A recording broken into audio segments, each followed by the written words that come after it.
अस्सलामु अलैकुम वरहमतुल्लाहि वबरकातुहू। अल्हम्दुलिल्लाहि कफ़ा व सलामुन अला इबादिहि अल्लज़ीना इस्तफ़ा अम्मा बाद। मोहतरम नाज़रीन किराम, शॉर्ट क्लिप में आज फिर आपका इस्तकबाल है।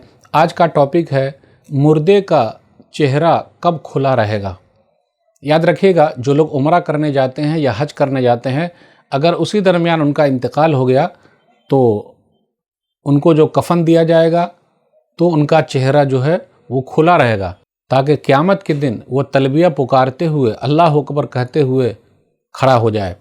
आइए एक हदीस पर गौर करें। सही बुखारी किताबुल जनाइज़ हदीस नंबर 1267।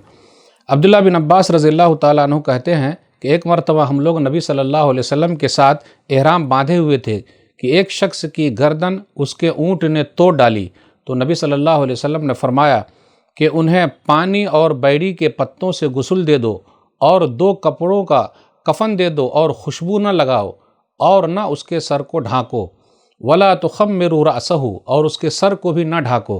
फ़इन्नल्लाह यबअसुहु यौमल क़ियामति मुलब्बियन, बेशक अल्लाह ताला क़यामत के दिन उसको लब्बैक पुकारता हुआ उठाएगा। इसलिए कभी कभी हम और आप देखते हैं कि हरम के अंदर कुछ लाशें जो है जिनका चेहरा खोल दिया गया है। तो अब गौर कर लें, अगर इहराम वाला कपड़ा है तो आप समझ जाइए कि ये उम्रा करते हुए या हज करते हुए दुनिया से रुखसत हुआ है, इसीलिए उसका चेहरा खोल दिया गया है।